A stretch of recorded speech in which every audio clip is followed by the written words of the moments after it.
Good morning. Welcome to On the Bench with Big Jim Nielsen. I am Sadie Nielsen, your host today. I insisted on hosting today because I felt like it was a good opportunity for the followers of my dad, Big Jim Nielsen, and his new followers of On the Bench to get to know him a little better. So we're going to have him on the show today. We're going to have him talk about his life, all that he's done, where he's been, how many championships he's won, and how awesome he is. So let's see if we can get him on the screen with me. I'm not a Facebook junkie, so this is going to be awesome whenever he starts watching, which is, oh, there I am.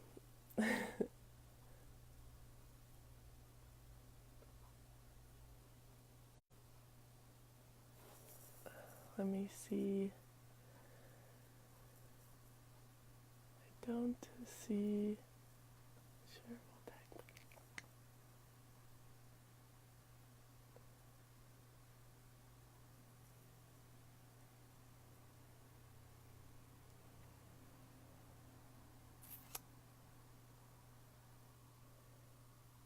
Again, technical difficulties. Be patient, everybody. I'm not as smart as my dad. My mom is watching. Hi, Mom.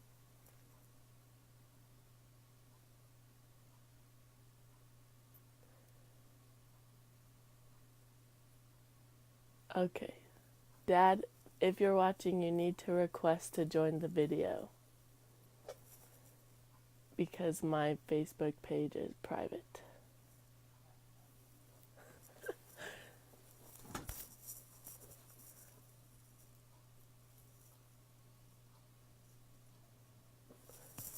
One second, everybody.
We're back. So sorry, everybody. This is going to be a good show, I promise. My dad's really cool. And we got lots of people watching. Welcome. Once he gets on screen, we're going to... Oh, hello. How are you? I'm I'm doing doing good. good. Now that we've Now that got we've all that got all figured that out, figured out. does that sound better? Oh, yeah. Yeah. How are you? I'm doing well. How are you, Dad? I'm great. Good. Okay. So I'm hosting the show today because I wanted to ask you about your life and all the cool stuff that you've done. So let's start Uh, from the very beginning. Tell me about your childhood. well, I was blessed to be able to grow up here in Moses Lake. I grew up on a farm, and I ended up having 6 older sisters, and I guess that's why they ended up getting me because they needed a farmhand. But I grew up on a farm about 10 miles south of town, and we were just a small farm. My dad, we raised hay and a little bit of wheat, but we had cows, and I grew up milking cows since I could sit on a three-legged stool. But That's awesome.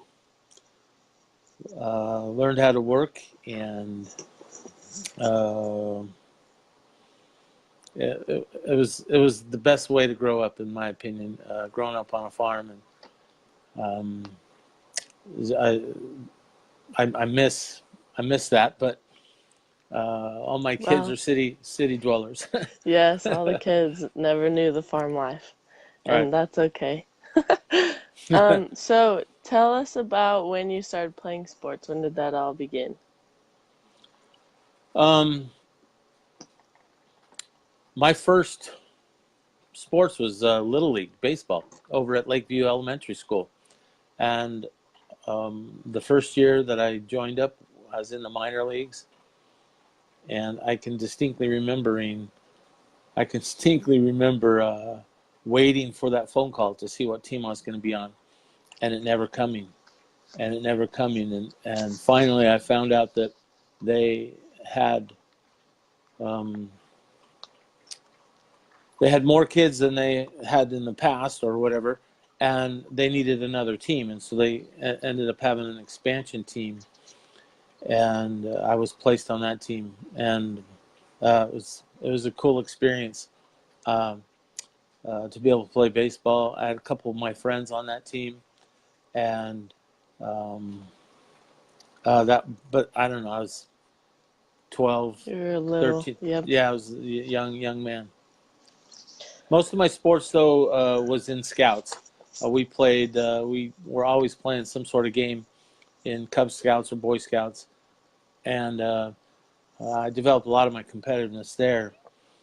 And then, but I didn't wrestle until I got into junior high, 7th grade, Hmm. junior high. I played And football. right, other sports. Yep. Cool. And then high school is where it all kind of kicked in, right?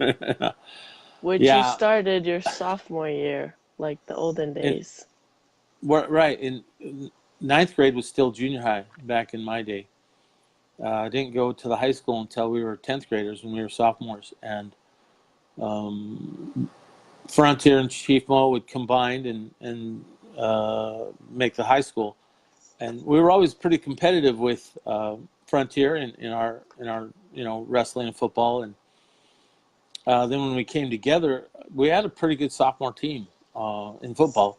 The varsity team wasn't wasn't very strong in football, but in wrestling we won the state championship my sophomore year, and I actually didn't turn out right at the beginning of the season because my family went on a vacation to see family and for Thanksgiving. Actually went to Disneyland, and but when I got back from that vacation, Coach Seibel was all over was all over me turning out, and so I After turned you out got to late. eat that Thanksgiving meal. Yeah, well, I never had to cut weight in high school because I wrestled heavyweight unlimited back in those days. Cool. But yeah, the high school sports was awesome. I just had a great experience. Even though we weren't very good in football, we were always really strong in wrestling. we won the state championship my sophomore year. I didn't go to state, but and then my junior year and senior year, we had really good wrestling teams as well. And did you win those junior and senior years? I did win a state championship my junior year. I I don't know. I just figured it out. I had a guy who would come into the wrestling room. His name was Don Wilson, and he worked at the milk plant. And he wasn't a teacher or anything, but my sophomore, he came in to work out with Kenny Penrose, our 190 pounder, and he would just beat the living stuffings out of me. And my junior year, he came in to wrestle with me. Coach Seibel had talked to him, and he was willing to come in and work out with us. And he was just relentless. He wasn't a very nice guy, and I didn't like wrestling him because I'd get beat up every day. But made you better. In retrospect, I wouldn't have wanted it to happen any other way, because when I went out against the high school kids, it wasn't fair. I would do to my opponents what Don would do to me on a daily basis, and Yep. and it was an enjoyable thing, and he prepared me to get better and win 2 state titles. That's awesome. And you also did track. Shout out. Yeah, I was shout out for track. Track for me and my buddies was more social, in that it was a place where we could visit with the ladies, and Yep. I didn't take it very seriously. I was close to breaking the shot put record at the high school that still stands today. Yeah, and yeah, we both should have gotten that shot record. That would have been cool. You do have the discus record, though, so at least you have something. But this show isn't about me, Dad. Well, that's why I'm not comfortable today. So. But yeah, no, track was fun, and I kind of wish I would have taken it a little more seriously. I missed going to state both my junior and senior year by one place, one position, and the craziness about that is I was in that one slot going into the final round of each. Somebody beat you out. And yeah, a guy from Richland. And Richland. Yeah, but looking back on it, it was still a good experience, and I don't have any regrets. The track was fun, and it was something that I enjoyed. So awesome. So what out of those 3 or 4, I guess you played baseball a little, were your favorite? Oh, my love was football. I wasn't a very good football player, but I was good enough to get a scholarship and play college football. But yeah, so not looking back, and I was a better wrestler. But I loved football more, and the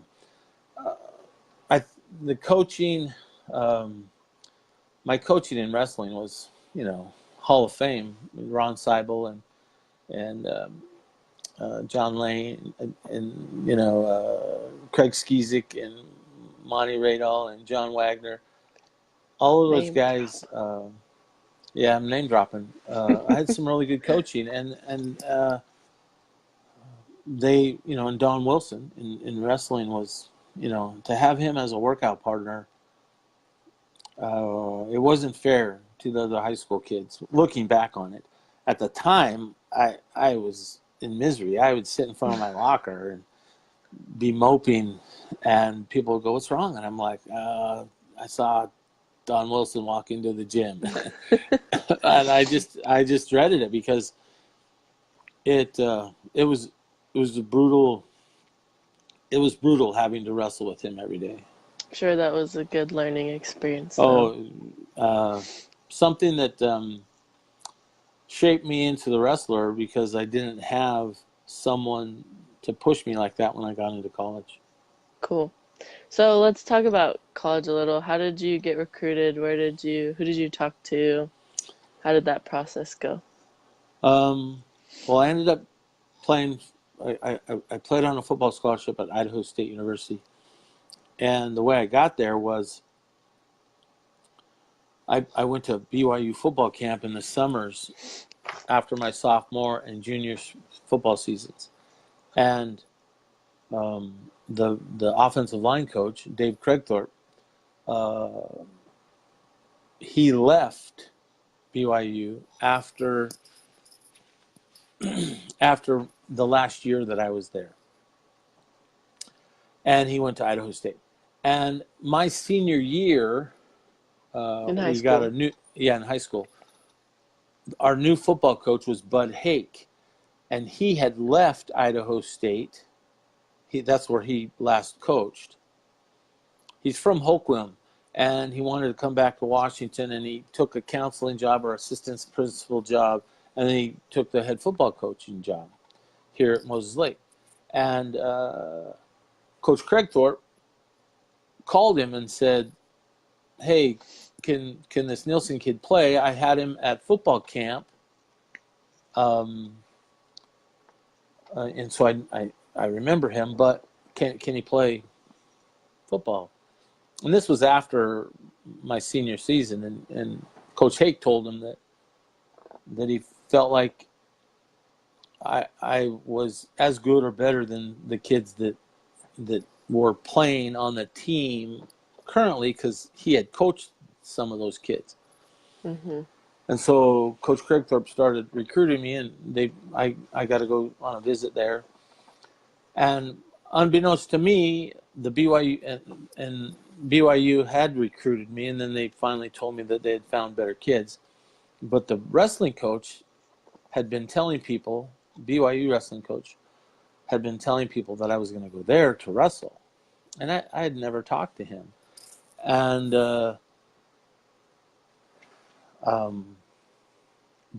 but because I wanted to play football, and Division I AA, which Eastern is a part of, and Portland State, and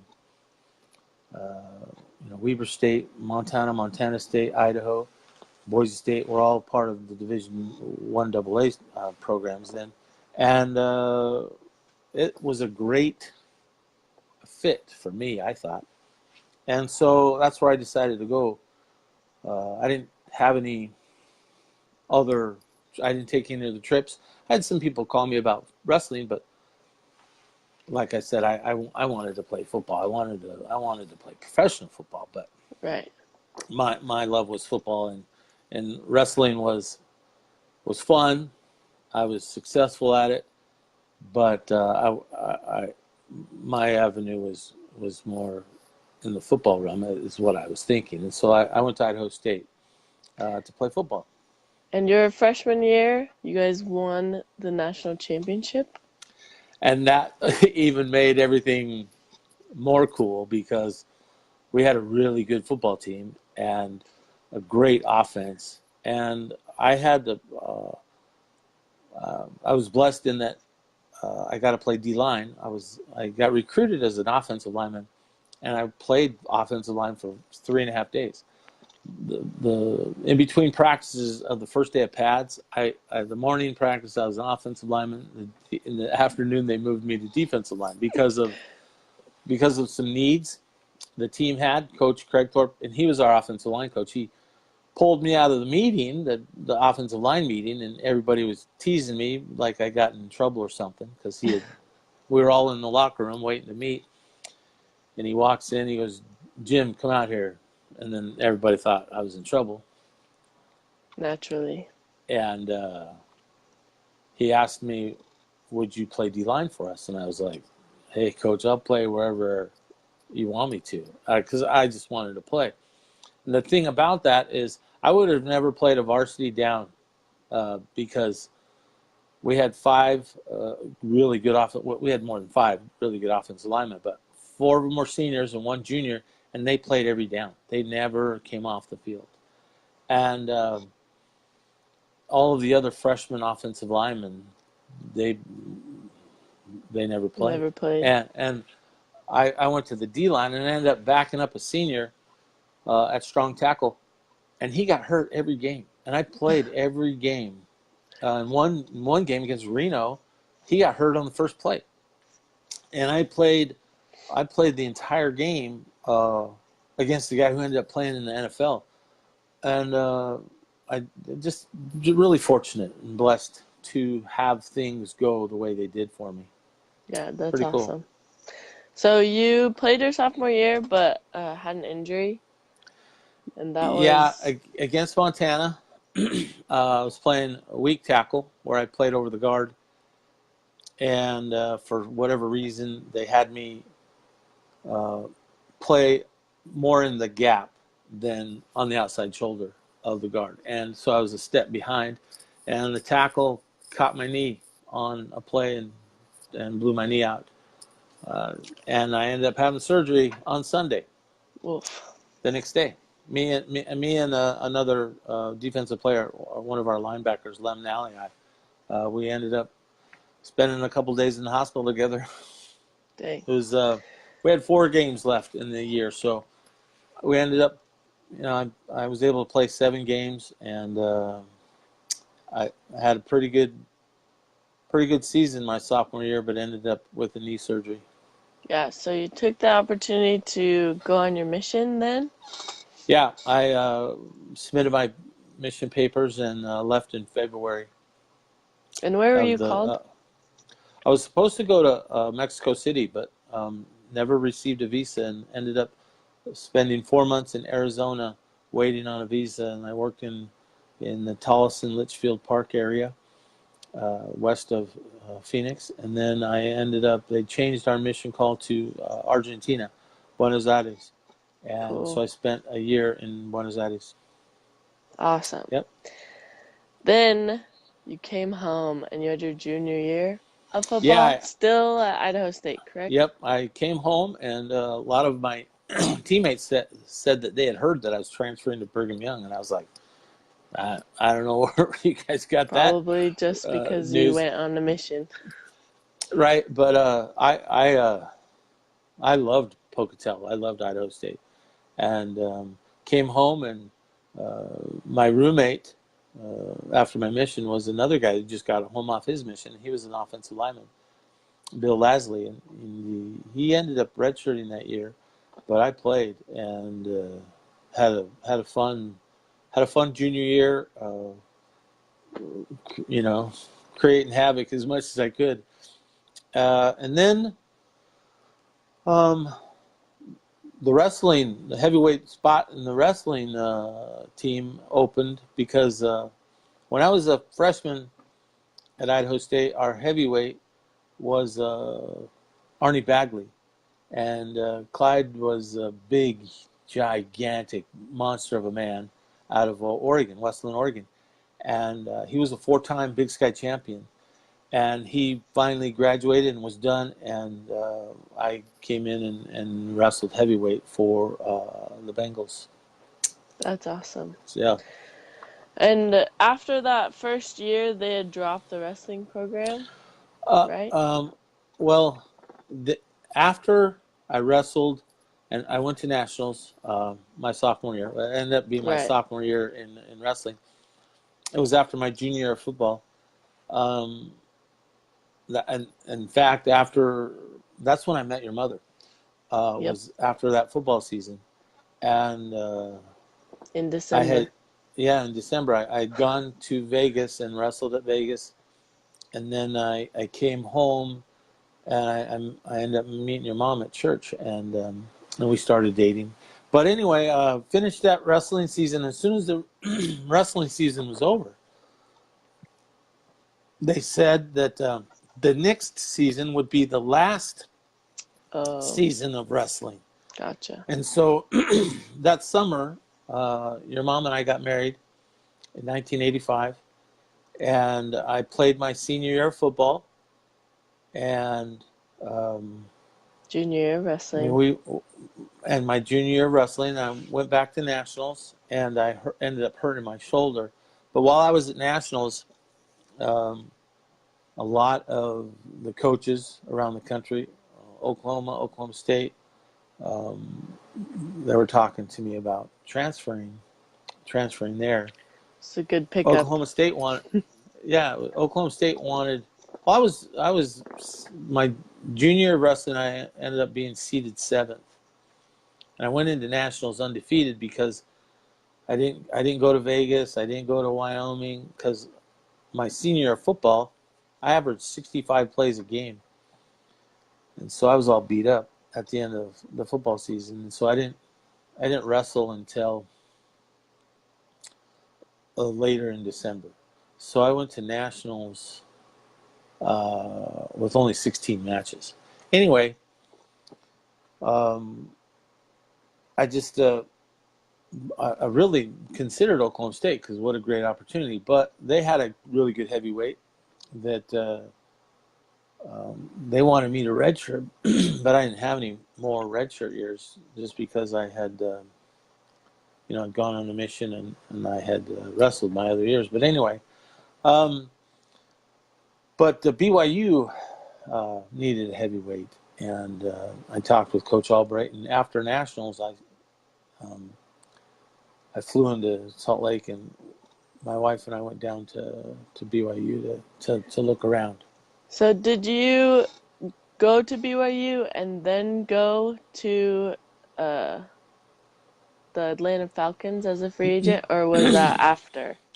I had gone down to BYU kind of like a recruiting trip, and we had made arrangements that's what I was going to transfer there, and they had offered me a scholarship to pay for everything, and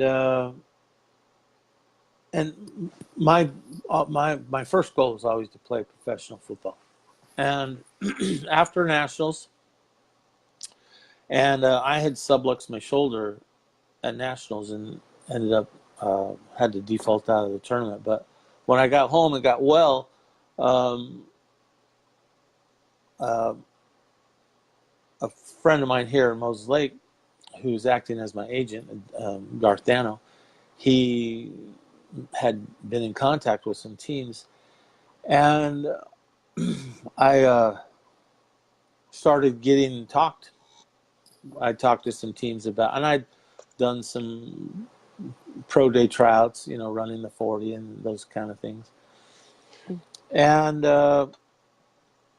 then a couple days before the draft, Atlanta Falcons called and took Mom and I. A guy was here in town, and took Mom and I to dinner, and they signed me to a free agent contract to play football. And while I was talking to them, I contacted BYU to see if that was going to affect my wrestling eligibility if I didn't make the team. And they said, no, you'd still be an amateur wrestler, but you'd be a professional athlete, and so you'd have to pay for your school. And I thought, I'll take my signing bonus and I'll put that towards my schooling, and we'll all be okay. So I took the opportunity to go out to Atlanta and try out for the Falcons. Yeah, That's awesome.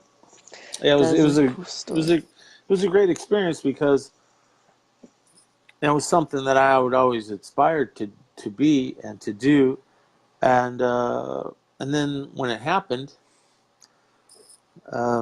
I saw the underbelly of professional football, and don't get me wrong, I'd probably still be playing if I was good enough, but I wasn't. I don't think I was good enough, and they asked me to turn in my playbook. But it was a great experience to see that and to give it a try. But the way things turned out, I was able to come back home, and Cindy and I moved down to Utah, and I went to BYU, and it was all good.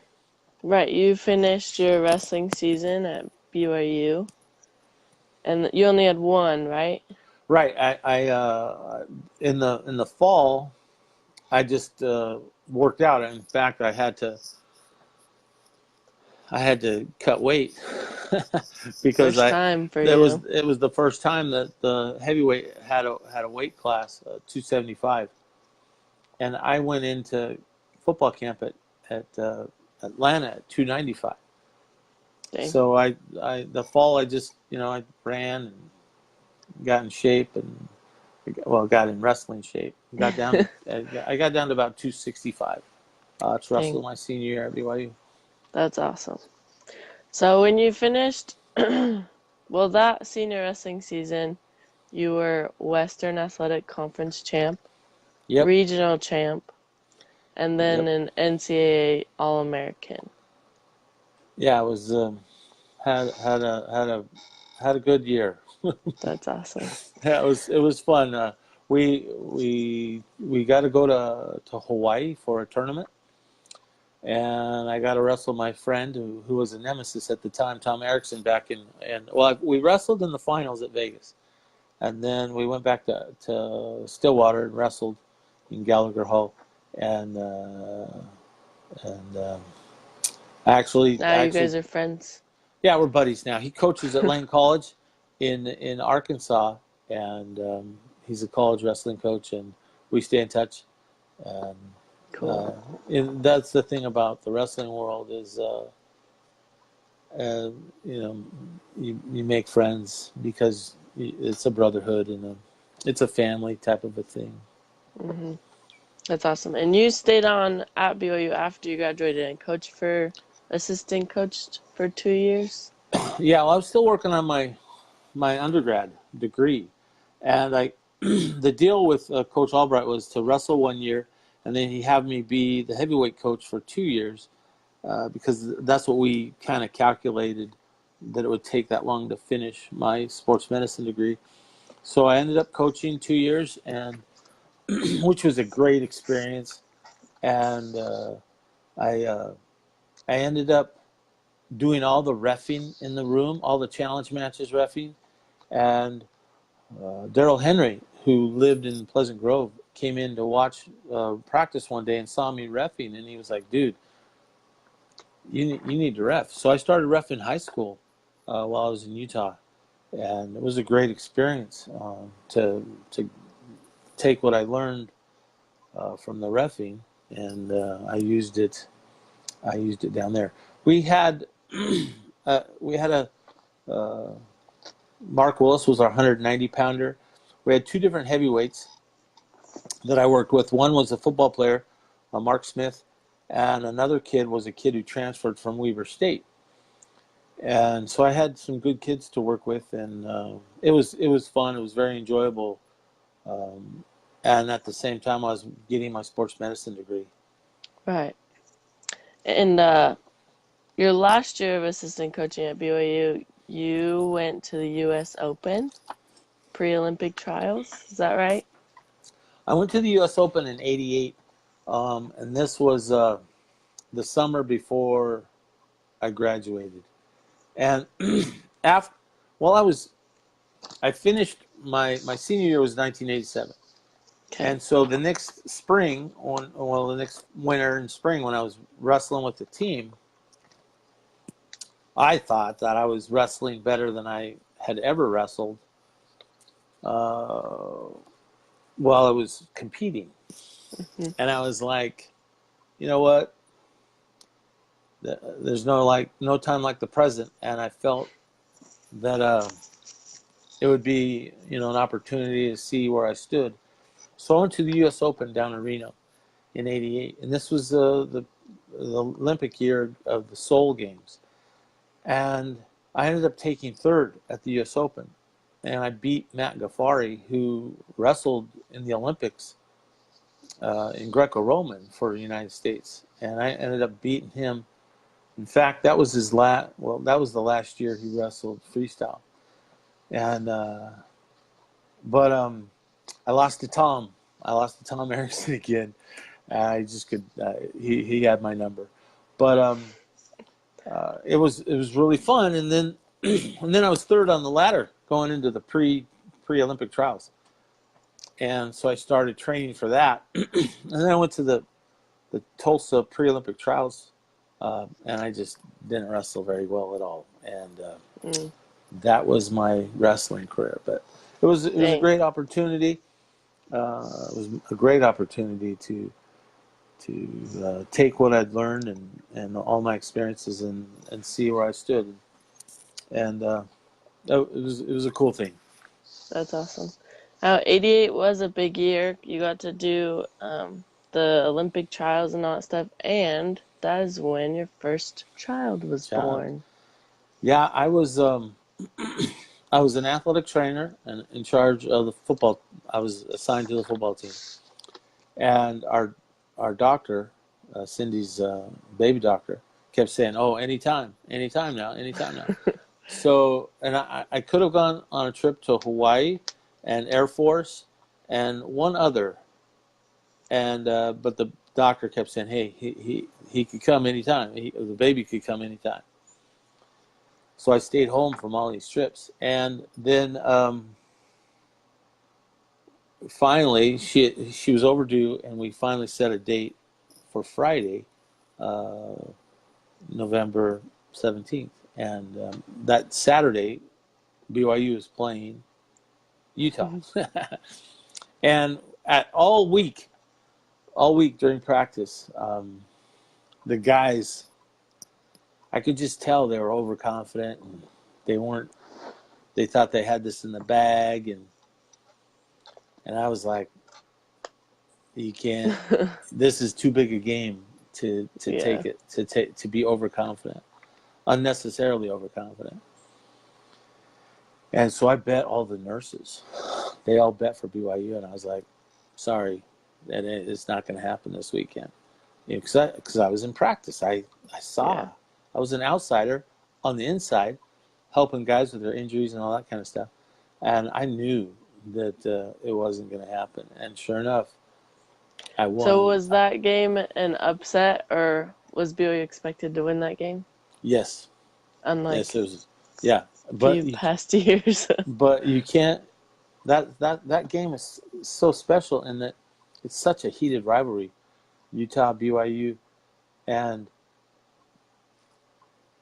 when you're around them as close as we are, that's a special thing about a training room, is that you hear things from the kids that the coaches never hear, because they don't go into the training room, and then sometimes you hear coaches say stuff about the kids, and that's the special thing about you hear stuff that the other side doesn't get to hear. The coaches say stuff about the kids.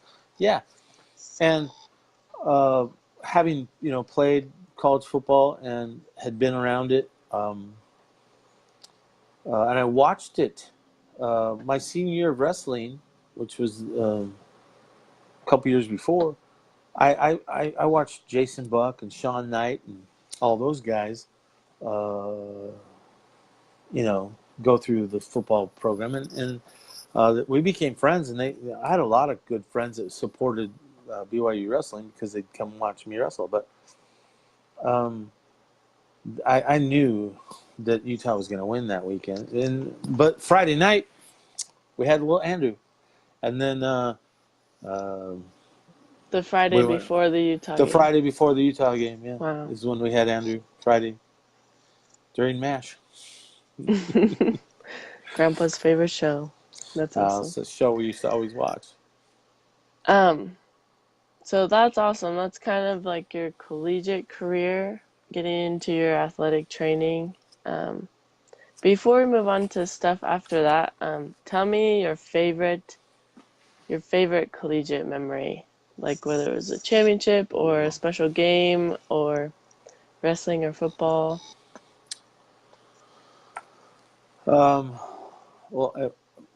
Football would have to be winning the national championship down in Texas.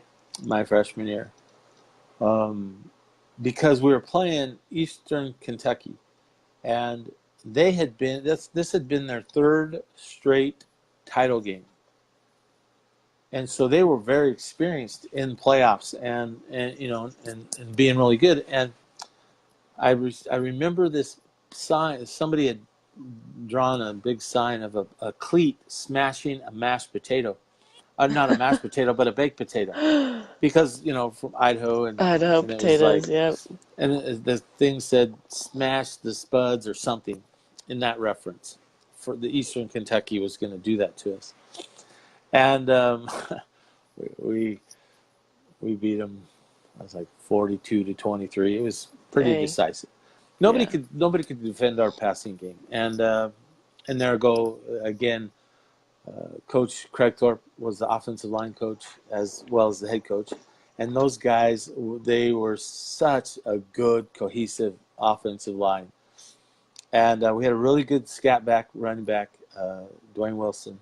Then our quarterback was Mike Maturk, and he played with the Detroit Lions for years. And we had 4 really talented wide receivers and a great tight end, All-American tight end. And our kicker punter was an All-American. So we had a really good team. We had a bend but don't break defense, a bunch of scrappy guys, and we put things together, and that was a great experience. Wrestling-wise, I would have to say, I don't know. I had so many good ones. I don't know. Probably taking third at the U.S. Open, but being an Yeah, All-American it's a pretty big deal. was a cool thing. Being an All-American my senior year, I was at the University of Maryland, and Mom and Grandma actually were able to come out and watch that year. Yeah, that was awesome. So Cool. So after you graduated, you had Josh in 1990, 2 years yeah, after Andrew, and that was in Pullman. You were at WSU for athletic training as well. I was well when I left BYU, I wanted to coach football, and I left BYU with a certification as an athletic trainer and a degree in sports medicine, but I wanted to coach football, and I ended up going to the University of New Mexico. The head coach was on that national championship team. The defensive coordinator was my defensive coordinator my first 2 years at Idaho State. He was on the national championship team. The linebacker coach is Marvin Lewis, who he was on the national championship coaching staff. And then a volunteer coach at University of Mexico was Scott Berger. He was a teammate of mine. They were all down at the University of Mexico. And so I accepted. They had also a great exercise science program down there in Albuquerque. So we transferred. We transferred down there for a Again, year, and I coached football, and I had I loved coaching football, and I had a great time. We were 2-10. We weren't very good. We beat New Mexico State in our first game, and then we beat Fresno State in our last game. We had no business beating Fresno State, but Fresno State had disrespected us so much in the media the year before that our guys got hyped up, and dang. we beat the pants off of them at home. But after that, everybody pretty much started moving around, coaches and stuff, and I found a position at Washington State that fit what I wanted to do. So we transferred to Pullman. I got back into the world of sports medicine, and I ran the doctor's office at Washington State's athletic training room for a year. The family doctor came in every evening, and then 2 orthopedic surgeons came in once a week. So we had an orthopedic surgeon on Tuesday and one on Wednesday. And that was a great year. I was able to teach school and be in the sports medicine program. It was Drew Bledsoe's freshman year at WSU. And we had Joshua. We had Joshua there in Pullman.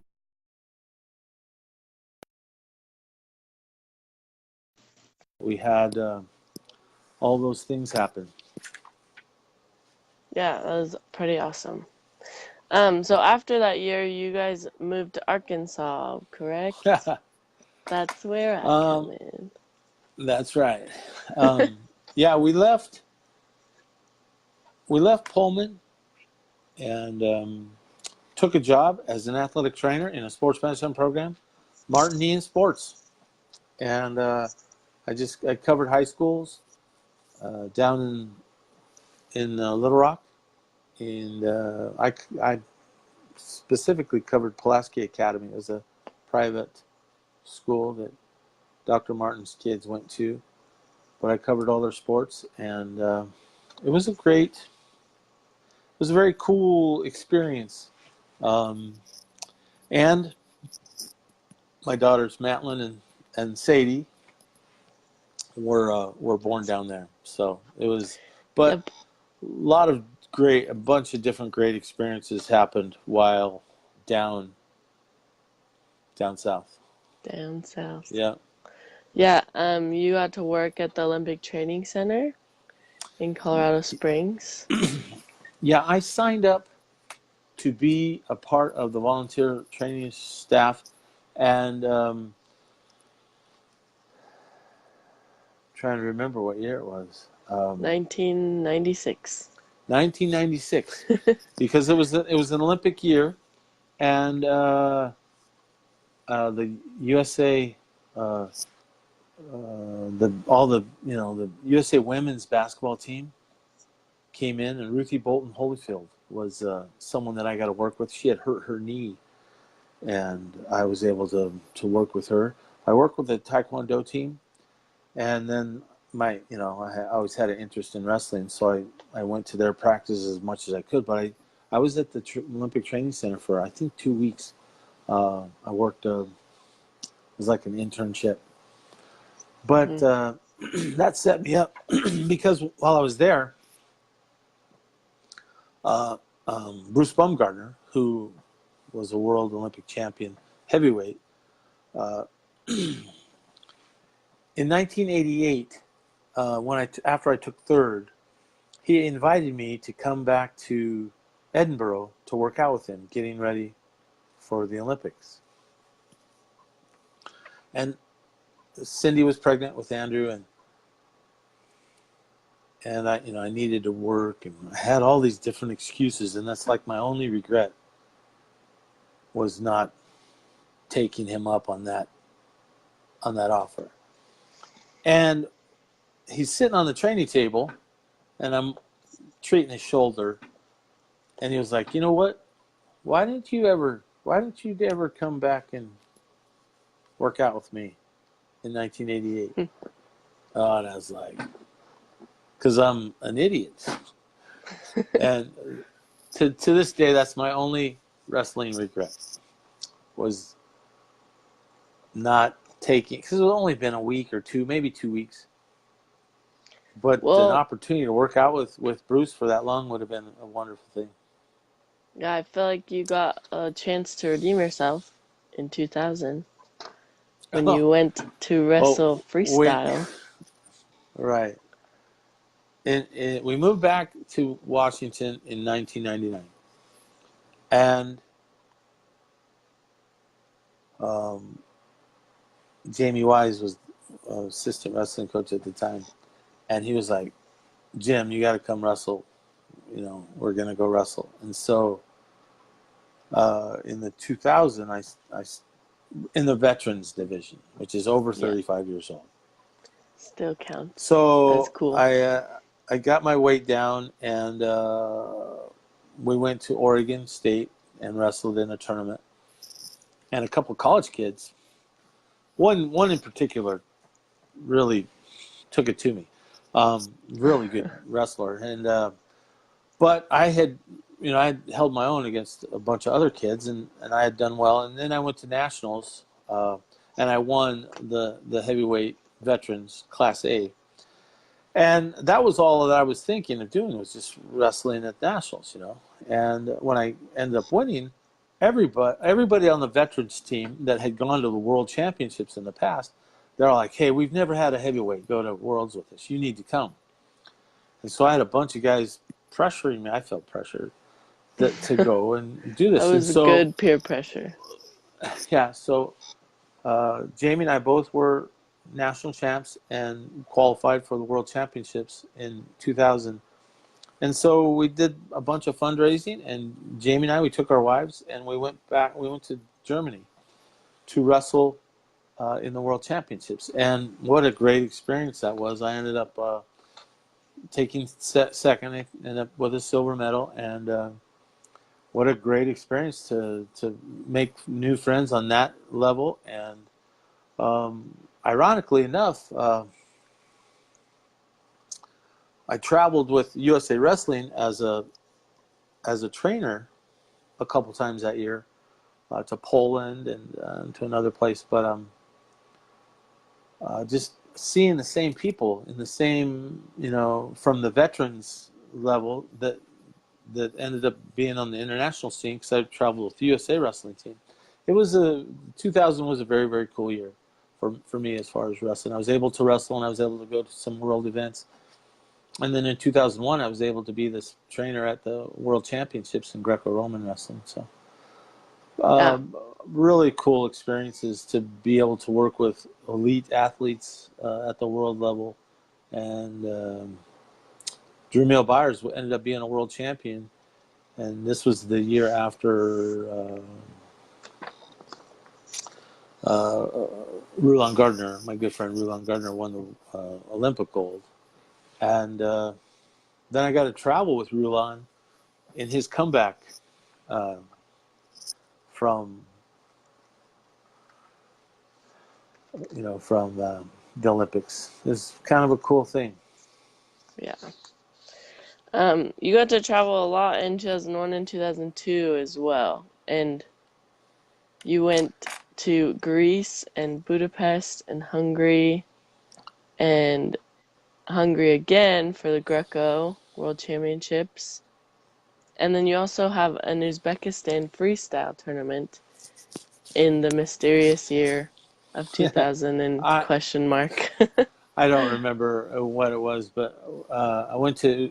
Yeah, I've been to Moscow, Russia, and Uzbekistan, Poland, Greece, Hungary. I've been to Hungary a couple times, and each trip was a different, either a freestyle or a Greco trip. And it would be like a week long, and we'd go to a tournament. And And you were the athletic trainer yeah, I was the for athletic that. trainer. I would go with my training kit and mend up guys, and I'm still really good friends with a bunch of guys that some guys watch the show, it was a great experience to have friends on all those different levels, and it was a very cool. It was a very cool opportunity to, I don't know, to experience, elite athleticism, and in a sport that I really do and truly love. It's a great Yeah. sport. Yeah, I feel like athletic trainers don't get as much recognition as they should. I know when I was in college, my athletic trainer saved my life once or twice. And so for you to be behind the scenes for all those, like you said, elite athletes is a big deal. You help them stay on the mat or keep practicing and when they could have been injured or when their season's finished or whatever. Yeah, So that was a big deal. it's a cool thing to know that you're a part of helping someone be able to continue to do what they love. And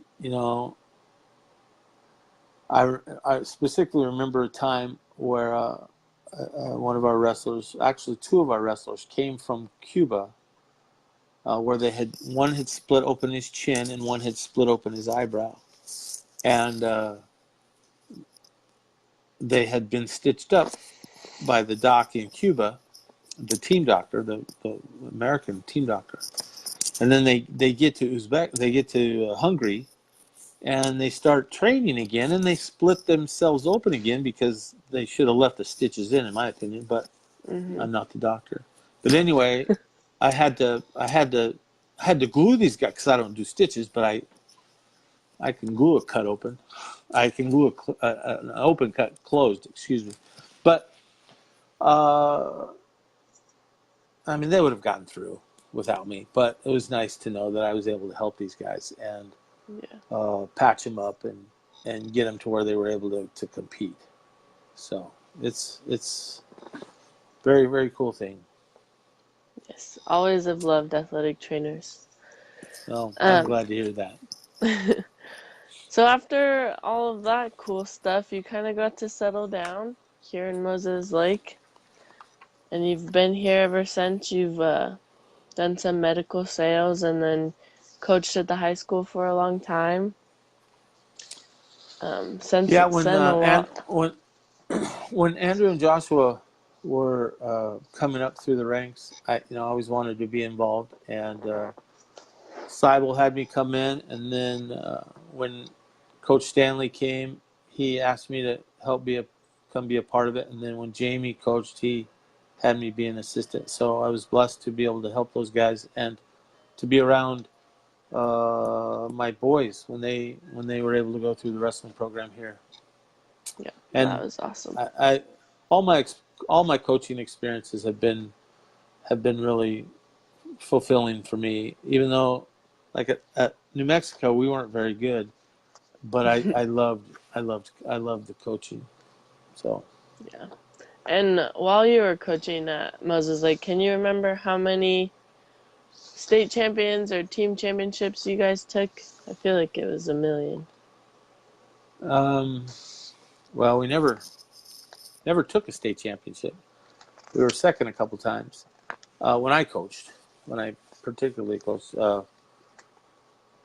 But I had the pleasure and the fortune to coach a couple kids that were state champions. Brett Fredrickson and John Fackrell and Cape Fluitt and Brian Chamberlain and Nico Moreno, and those are the ones that stick out in my mind. So That's awesome. there's probably more, but and those were just the champions. I enjoyed coaching all the kids that I had the pleasure of coaching. It was um, not too many. It was just a great experience to be able to pay it forward or pay it back or however you want to say it. But and I go back to my experience with Don Wilson. He gave of his time to make me a better wrestler, and that's what I tried to do because that was the only way I could pay it back, is to pay it back into the program. hmm And I know you had a huge impact on all of those kids. I remember walking around high school or middle school and being like, "Oh, you're Jimmy Nielsen's daughter? I love that guy." Just lots of stories, and everybody always lets me know how much they love you. That's great. I'm glad to hear that. Um, so after uh, you finished officially coaching at the high school, you took a little break so you could watch me play basketball. That's right. Um, um, you've been back in the room though recently, helping some kids I know, and you've always been in and out of that room, so it's never too far away. Um, but I think we're caught up to the nowadays. If you want to expound on that. Um, well, um, I I started my own business 4.5, almost 5 years now, where I help people with their credit card business, their credit card processing. And I was doing that at the same time I was in medical sales, and then I got contacted to broadcast wrestling on the radio and to do the sports show there, and I did that and enjoyed.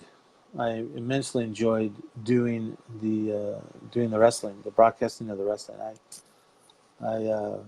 Tony Veers is a great partner and he always made it fun. And he was always I could look away and know exactly what's happening because Tony was able to articulate it quickly and Mm-hmm. bring it to life.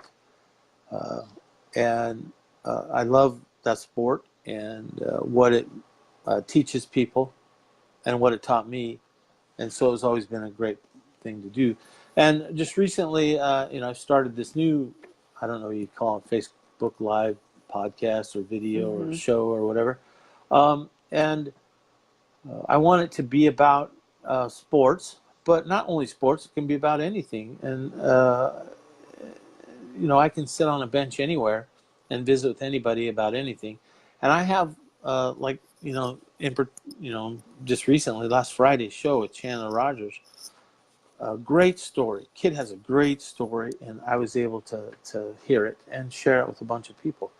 And,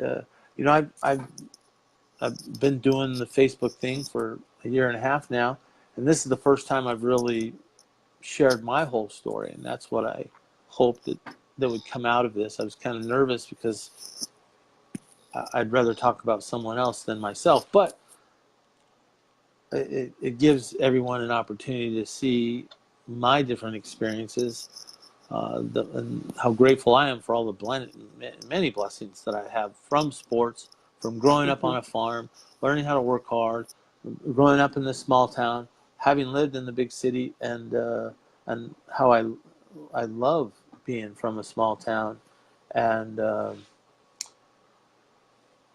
I feel very fortunate. My children are all doing really well, working, and they're in fields that they love, and um, this weekend my wife was able to be with one of my sons and his family. My other son's going to be moving to Moses Lake this summer. You're home, and that's fun. It's fun to have you home because You don't someday have to you won't lie be. on camera. Well, I don't think that that's a lie. I do enjoy having you home, Thanks, Dad. but I do know that you want to be in the big city, and that's fine by me. But um, I know that this won't last forever, but I'm enjoying it while it is. And and Madeline's doing really good. She's teaching little sixth graders and helping those kids in their lives. So it's very refreshing to know that my efforts in trying to help others, has worked for most people, and that makes me feel good. But it still continues to motivate me um, to continue to try to help people. Yeah. Well, you've lived a pretty good life so far. And this has Well, been thank you. fun. This has been fun. I was nervous. I was nervous about this because I'm usually on the other end of the Yeah, question asking. But thank you very much you're welcome. It was good for. practice for my future profession. Yeah, that's right. So you're gonna analyze me now? No, Okay, I don't think good. the people want to know what I'm analyzing. All righty. All right. Well, I want to Okay. thank everybody who's watched or is going to watch. Appreciate you supporting On the Bench with Big Jim, and I'm hoping that it can have a positive impact on someone out there. Yes. So Thank you for stopping by, Big Jim. appreciate you.